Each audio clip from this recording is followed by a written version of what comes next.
Welcome to Writers of Silicon Valley, the podcast where I interview the best UX writers and content strategists from around the world.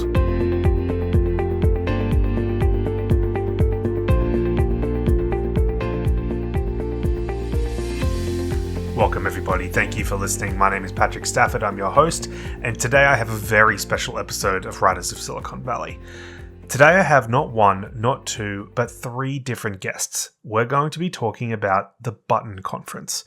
Now, the Button Conference took place about 5 weeks ago, before the US election, which seems like it was a lifetime ago.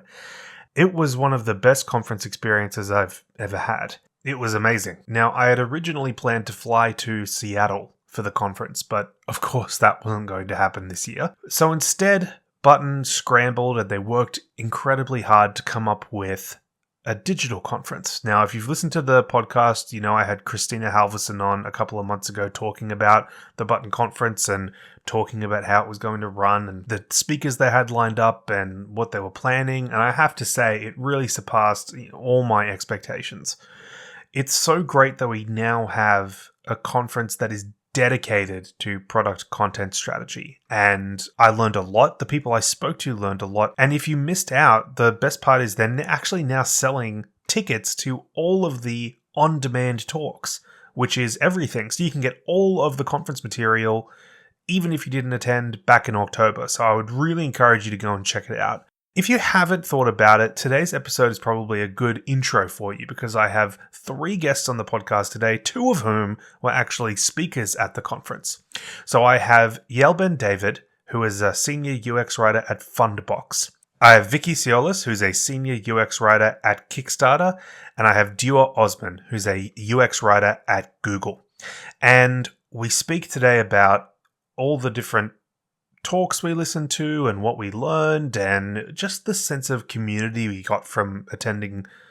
Really encourage you, if you haven't yet, to check out the Button Conference on-demand tickets. And yeah, look, I'm really excited about this episode. So please enjoy. I'll be back at the end of the episode to wish you farewell. Until then, enjoy this chat with myself, Yael Ben-David, Vicki Siolos, and Duaa Osman as we talk about the Button Conference. Enjoy.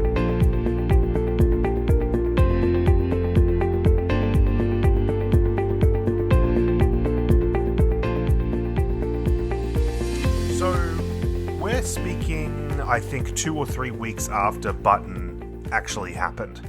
And obviously, I think everyone would have preferred to have been in Seattle, but that was not to happen this year. But I personally felt like the way the digital conference was run was one of the best conference experiences I've ever been a part of. Just the fact that you can, look up on-demand talks and you can look at the broadcast any way you want and the interaction on Slack. I found it so engaging, in some ways even more engaging than an in-person conference experience. Vicki, what did you think of the digital aspect of the conference this year? Oh, I loved it, and it's interesting that you just mentioned virtual versus in person, because I've been to a number of in-person and I've been to a few virtual conferences, and I really loved the whole Button experience from start to finish. And it was just so well organized, and I also liked how there was the live chat on the Slack, but then because of that, so many other new channels were spawned while we were discussing the current topic. One thing I really liked about it was I went to a virtual conference earlier in the year, and there were these breakout rooms where you're randomly paired with one other person for a limited period of time. So it's sort of like a quick meet, but there's no discussion prompt. So I actually found that I was really shy, which I normally am not. And these small group discussions at Button, where you had anywhere from 5 to 15 or 20 people in a Zoom room, and we were fed a different topic or question every couple of minutes to kind of keep the conversation moving along. Even if it started off a little quiet, everybody slowly opened up, and it was really nice. Made a lot of new friends that way. Yeah, I thought the activity was great. Duaa, what did you think of the digital aspect of the conference? I thought it was incredible. I literally, prior to Button starting, I was like, there's no way this is going to work. And it went beyond my expectations. I thought it was very, very organized. I thought, the way that everything was set up was so meticulous. I thought everything went smoothly and seamlessly, from, the talks and the breakout sessions and the just the general conversations. Like I didn't think anything was lacking, and I was really, really pleased. Like if I were to give a Yelp review, it would be 5 stars. That's awesome. Yeah, I'm interested to hear your perspective because you and I live in different time zones than where the conference was actually held. Obviously, it's held digitally, so it's not really held in any one place. But the fact that you and I are in sort of different areas of the world made it a little interesting for us. I personally had to, wake up and then I watched most of the conference on demand. Because I wasn't taking part in the watch parties. What did you experience from that perspective? Were you in sync with the normal time zone, or were you watching on your own time? I think first of all, I want to say that I think probably the biggest benefit of having these virtual conferences is that people can join who wouldn't otherwise be able to. So I'd like to think I would have been able to flown to the conference had it been in person, but I didn't need to think about it, obviously, because I joined, from my living room. So there are a lot of advantages there just to getting the people together. As far as, being able to join the live broadcast, it wasn't that practical for me because of the time zones, but having the on-demand was fantastic. I'm still catching up. It's just great to one a day. I'm on a diet of content talks. So it's really awesome that they've made that available with the on-demand library. And I think they really tried to attack all of these issues from every possible angle. I feel like they really thought of everything. And one of them were the time zone based Slack channels. So I wasn't able to join live for much, but when I was there, I knew that there were other people there who I could speak to live and sort of enjoy whatever was going on in that moment with them because I knew that they were up and they were near me. And I think that added a really personal dimension.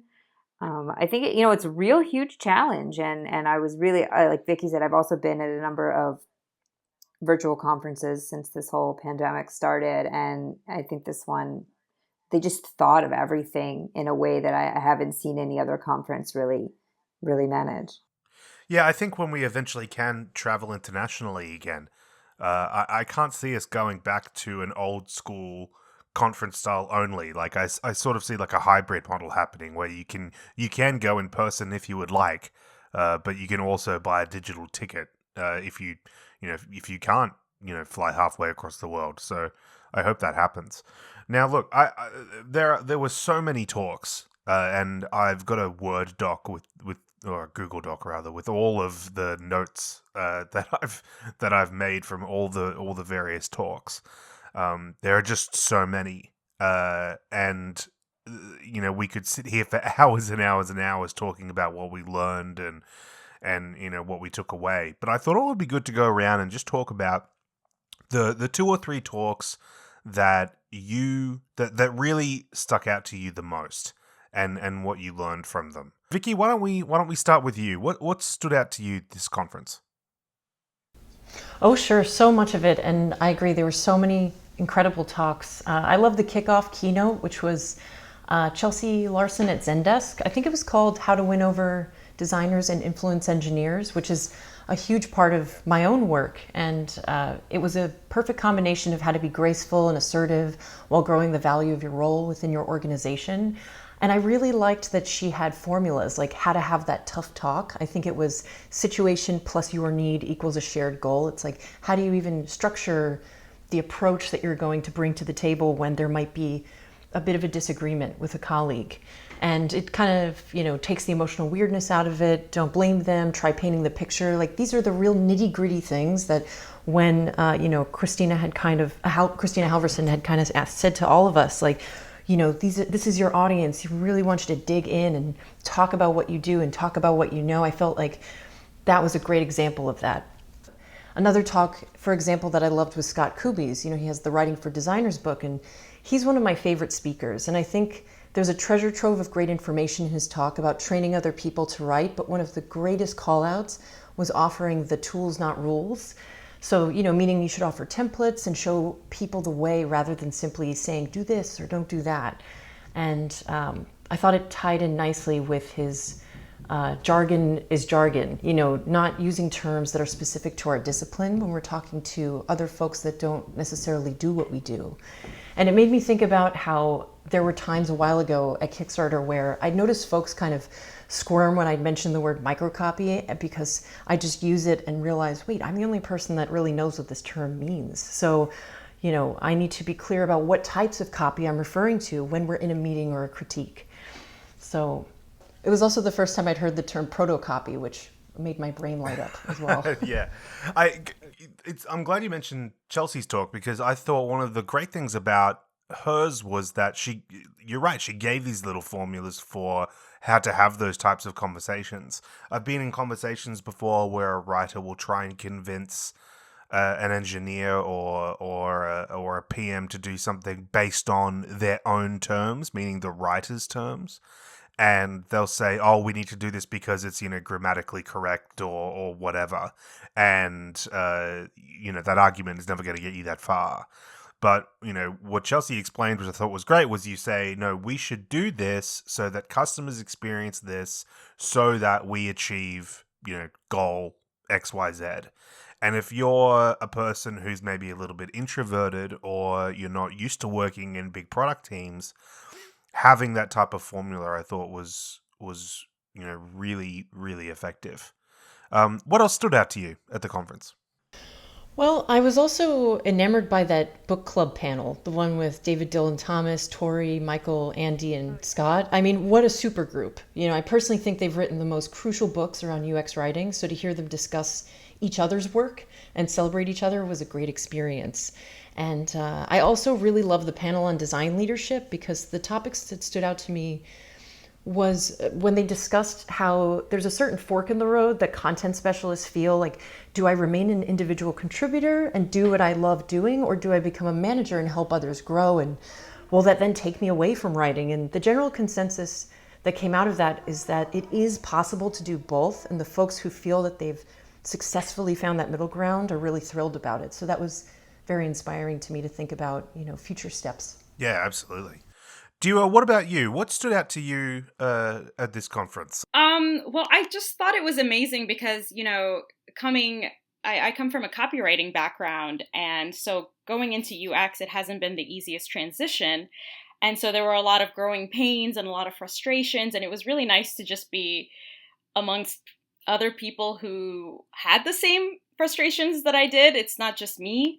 And just having those frustrations sort of broken down into really articulate talks that they pretty much all resonated with me. And I do want to highlight, Yael and Vicki, both of your talks were actually among my top 5 favorites. Wow.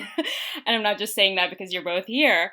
Yeah, but like Yael, just talking about, good copy and the ROI of microcopy, just because as a writer for most of my career, I'm always thinking about how to maximize the impact of my words. Are my words reaching anyone? How do I measure, the engagement in any way?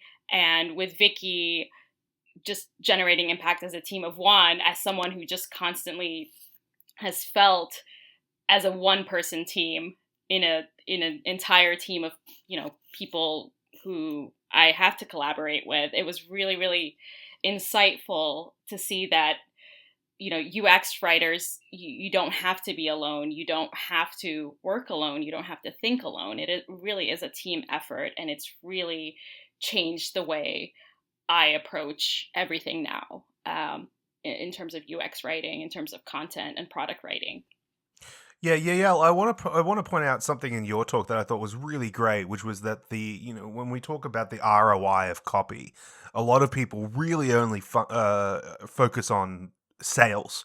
They have to say, okay, well, the only way I can prove my copy is let's do an A/B test, and whichever is the winning one, then I can prove that I've increased sales X% and therefore brought revenue. But what you reminded everyone was that that's only one way to measure the ROI of copy. The fact that you can save hours on support is still a monetary value that you can attach copy to. So I thought that was a really great reminder. Have you had feedback? Well, you've just heard from Duaa how great it was, but have you had much feedback from people who listen to your talk? Yeah, I have had people reaching out and saying that it was really helpful for them to. A lot of writers kind of didn't realize, oh wow, this is something I should be collecting. I should be following the metrics, and I should be documenting them, and I should have this in my back pocket to whip out when I need to convince a stakeholder why to invest in a project of mine. I think in a lot of ways, my talk, the first part of the talk about making money with microcopy, was almost like, when you know something, but you need to hear it to remember you know it. So I think that was kind of the feeling a lot of people had with the first half. And then the second half, which was about increasing ROI, because there are two sides to that scale, right? There's the return, and then there's the investment. So you want to increase the return while also decreasing the investment, and talking about how microcopy can save not only on sales resources and the support team's resources, but also even on marketing, specifically acquisition cost, and on dev. I mean, I would say I save the most. I save my company resources most in the dev department by writing strings in a way, or doing content design in a way that just makes it much quicker and cheaper for them to implement. And I think that was more of the eye opener. I think like you said, I think that other half of it, that piece gets lost a bit. And the truth is, when I was trying to put together examples and come up with, real screen from real products where this has been experienced, it was really hard. I actually don't think I found any, maybe one from Citibank outside of my own experience. It was much easier to find examples of microcopy increasing revenue.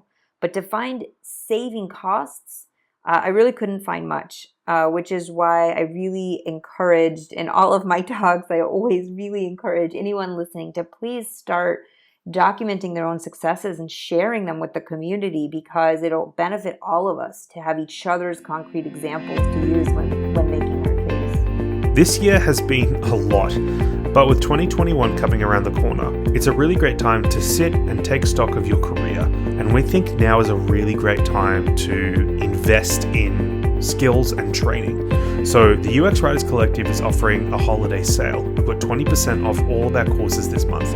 Would really encourage you to go and check it out. If you've been thinking about training in a particular area or working on a skill that you haven't developed this year, we have a range of courses that are great for everyone. So of course we have our UX Writing Fundamentals course, which is great for beginners. We also have a range of skills courses, so content research and testing for figuring out how you can actually prove the ROI of your writing, chatbot writing and design, and CX writing for marketing engagement. So there's a range of courses. Would really encourage you to go and check them out. We also have team sales, so if you want to spend some of your training budget, you can do that as well. All you need to do is just click the link in the show notes. All the details are in there. All the discount codes are there. Go to uxwriterscollective.com and check out our courses for 20% off. Now back to the episode. What else stood out to you at the conference? What talks resonated with you? You're asking an impossible question, right? They were all so amazing. Can I just do 17 episodes of your podcast only recapping talks? But I know. It's I'll tell tough, you. One that really stood out to me was Madeline Gardina. Her talk was called "Design is Obscenity," and if I had to distill it down to one major takeaway, it was this idea of. She went over the history of defining obscenity and how it's really comes down to you can't define obscenity, you just know it when you see it, and that's the same with good design. And basically, good design, you know it when you see it. And good design is design that fulfills its purpose. But that's where the concrete hard and fast rules end, because what is the purpose of design? And then you get into this like sort of philosophical but also business discussion. What is your goal? Are you creating design with a message? Are you creating a design to create a feeling? What is your goal? And then once you reach that goal, that's when you've hit good design. Good design isn't a set of best practices, for example. So I found it really, really mind-blowing. First of all, her presentation was great. It was very well delivered. So that always helps. But I do want to say that I think Button put together, really curated an amazing collection of mind-blowing angles. So I wanted to mention Vicki's talk, actually, because to me, those two talks, Madeline's talk was very big and very, thought-provoking, and I almost feel philosophical. And then Vicki's talk was hands-on, day-to-day, go do this. Here's something you can do now. When I don't work, unfortunately, I don't have the opportunity to work these days with translating my interface, but this idea of put it in Google Translate and then put it back to the language you started in, and how that can give you insight and how that can help you tighten it up, and just having talks that came from the tactical and the strategic. It was such a well-rounded experience for my brain. I'm so glad that the Google Translate trick resonated with people, because I've kind of been sitting on that for a while. And for a long time, I've just thought to myself, is this really scrappy? Is this something that other people would actually do? Especially if you're the only UX writer or content strategist or content writer at your company. But it's been a tried and true thing for me. And it was really nice to just sort of dig into my day-to-day and just say, what is it that I do exactly? And just show people. But I'm really glad the Google Translate trick was. Yeah, I saw a couple of people mention that on Twitter. And Duaa, I should say, you've mentioned those growing pains from copywriting. Having a talk like Vicki's must be a real big help for you, in that you have this list of things that you can just go and do. Yeah, it was so helpful, and I just felt like, yay, I'm finally being heard. All my problems, are being solved one by one. It was just really, really great, and just being able to be more assertive in my writing, and being more articulate and explaining my decisions in a design way of thinking. All of those are just really helpful and important tips. For someone who's new like me. I'm, Yael and Vicki are both experts, and I'm just still in that amateur phase. Hey, no. Thanks for speaking my language. Sorry, I just want to point out that if you are being paid as a UX writer, you are by definition not an amateur. You are a professional. So don't put yourself down. From my perspective, I obviously there are just so many talks to mention, but one of the talks I really loved the most was Jonathan Coleman's How to Maximize the Impact of Content Design. And he opened his talk by talking about a failure he had, which was a feature at Facebook where it detected the sound around a user's phone in order to identify a song or a piece of media. And he spoke about how the information he gave to the user just wasn't useful. And it ended up having, some pretty significant impacts. And he gave a really, really detailed talk about how to work together with product teams to maximize the impact of content design, how to really integrate yourself with a product team. And I thought that was really great. Ben Barone-Nugent's talk about the art and science of UX writing for entertainment, that was great. I thought it was going to be too specific to entertainment, but he in fact, the more specific he made it, the more useful I found it, because he gave examples of what they were doing, but he was explaining the basis behind those decisions and the theory. And Kristen Houser's modular content strategy, so building reusable content that scales. She talked about creating basically what is essentially a matrix of content. She looked at different Google experiences and found that the sign-up experience for the same product across different channels was inconsistent. And so she went about creating a system that allowed the content strategy team there to make everything consistent, but at scale. just the different angles that the conference came at. Like there were talks about theory, there were case studies, then there were practical talks. So I feel like there was a huge range where people could just dive in and get whatever they needed to at whatever stage of their career. I totally agree. I think a conference like Button was so lacking that I understand that it's, a relatively new space. But you know what? UX writing just isn't that new anymore. And we really needed our own serious conference. And I think that was what was really amazing for me was, like going through the program and saying, wow, I need this, I need this, I need this, as opposed to a conference which is sort of maybe a broader content conference and there's 2 talks on UX and one's really basic. And, this was just such a rich, robust resource for people who have been in the biz a bit. And I found all kinds of new areas to explore. And it really it was good feeling. It was very rejuvenating that there's so much more to learn out there. And of course there's more to learn, but I almost felt like it hit this block where I didn't even know what I didn't know. And this was a big eye opener. Here are all these things you don't know, Yael. Here are all the things you can go explore now.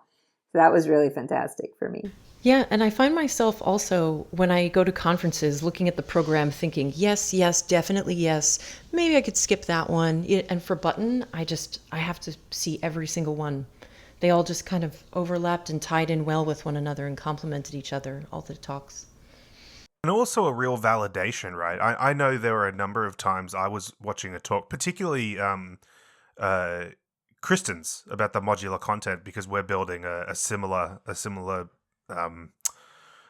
system at my company. And there are times when I was building it where I was thinking, am I really doing this the right way? Like, what am I doing here? And to watch her talk and realize, 75% of what I'm doing is actually on the right track. And then the other 25% is stuff I didn't think about.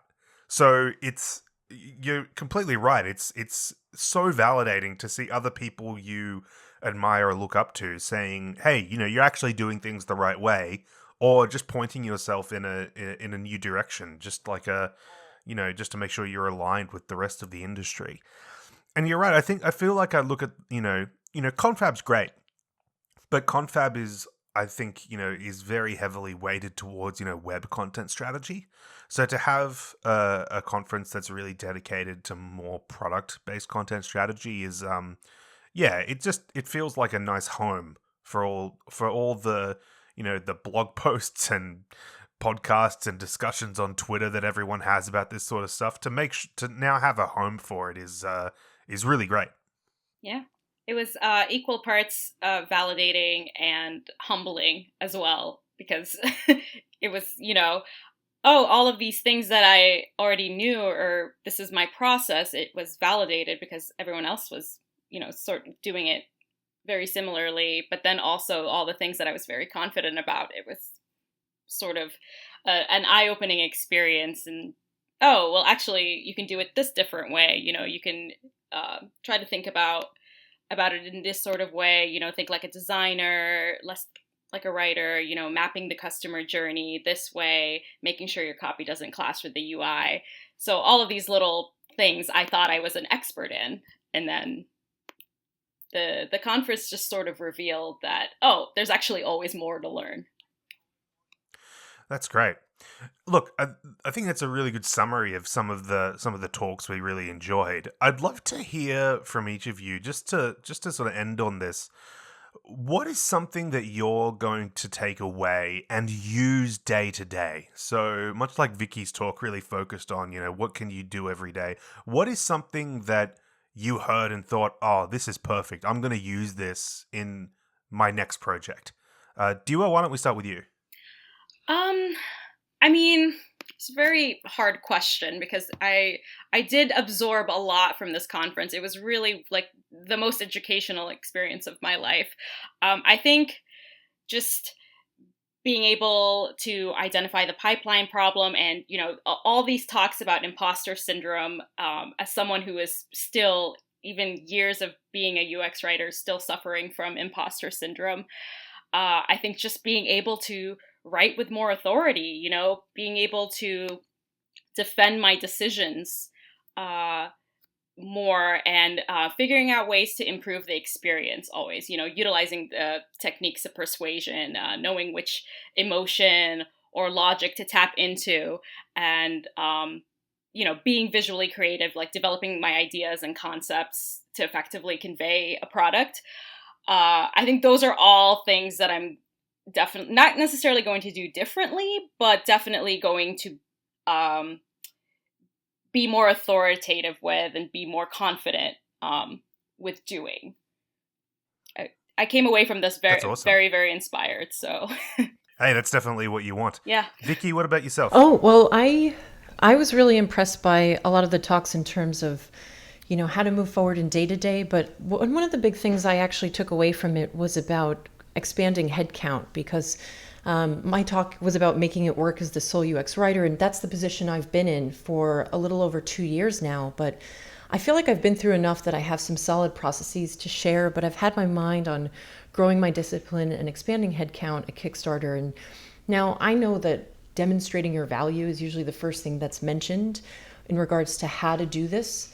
But several of the talks and panels, they gave me a lot of great ideas on how to organize a plan around increased headcount proposals, job descriptions, writing tests during the interview, and even an initial onboarding plan, all those facets of the journey for a new hire. So it kind of like opened my mind up beyond just, we need to get more people, but what each part of that process will entail. Because you already kind of know, onboarding and the interview and the writing test, but hearing more from other folks in the community about how they did it or how they would approach it was really helpful.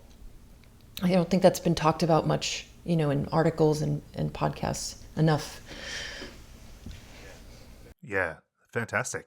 And Yael?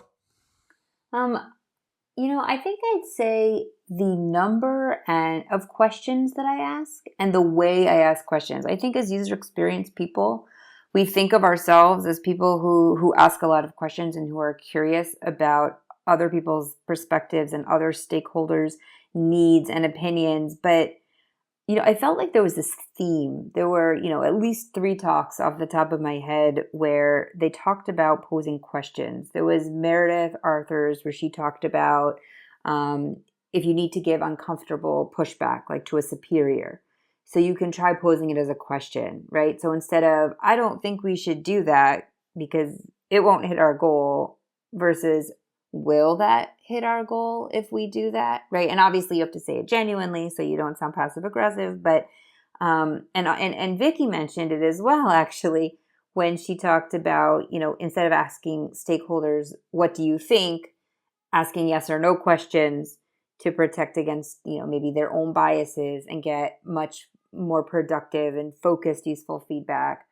And it came up again in Katie Nesmith's talk where she, her whole talk was about how do you break down a really big, overwhelming, difficult problem and in a way that it's solvable.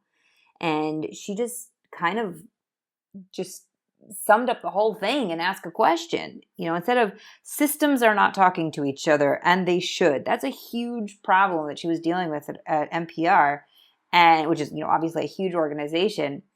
And when she rephrased it as, how can we get systems to talk to each other? Questions are a lot less overwhelming to answer than problems are. So I think I'm going to find myself asking a lot more questions, and then keeping in mind things like, how do you ask the question? Do you make it a yes or no question? And who are you asking the question to? And obviously making sure there's always genuine curiosity there. And I think that was a theme that I took away from a few talks that's very applicable day to day. That's awesome. I think personally, one of the things that I am going to take away is a combination of 2 things. In fact, one of them involves your talk, Yael, when you were talking about, making sure that the ROI of microcopy is, you make sure you consider, support, and when it comes to the ROI of microcopy. I mentioned a modular content system we're building at work, and so it really validated the idea of including sales and support in that modular content system. So the fact that you said that sort of sparked the connection between those two talks. And although I was already planning on doing it, it just really validated and made me more confident in my decision. And it made me even more determined to do it and get it done. So I think it just speaks to... That is so cool to hear. Yeah, it just speaks to the idea that when you go to these conferences, sometimes, you're and again, especially if you're in a team of one, you kind of think, oh, what am I doing? I'm not a team of one, but if you are a team of one, you go to these conferences thinking, what am I doing? Maybe a little bit of imposter syndrome, but then you actually hear people, and the opposite happens. You become inspired. You don't become. I guess my personal experience is that imposter syndrome sort of falls away because you hear people who are having the same problems as you, and you all learn and share together, and then the just standard quality of the industry continues to rise. Well, look, I think this has been a fantastic chat. It's been great speaking to you all because it's just reminded me of how much great stuff was in this conference, and I'm sure we'll continue hearing more about it over the next year as people write about it and so on. Did anyone have any final thoughts before we finish up here? But anything maybe that you wanted to mention that we haven't mentioned?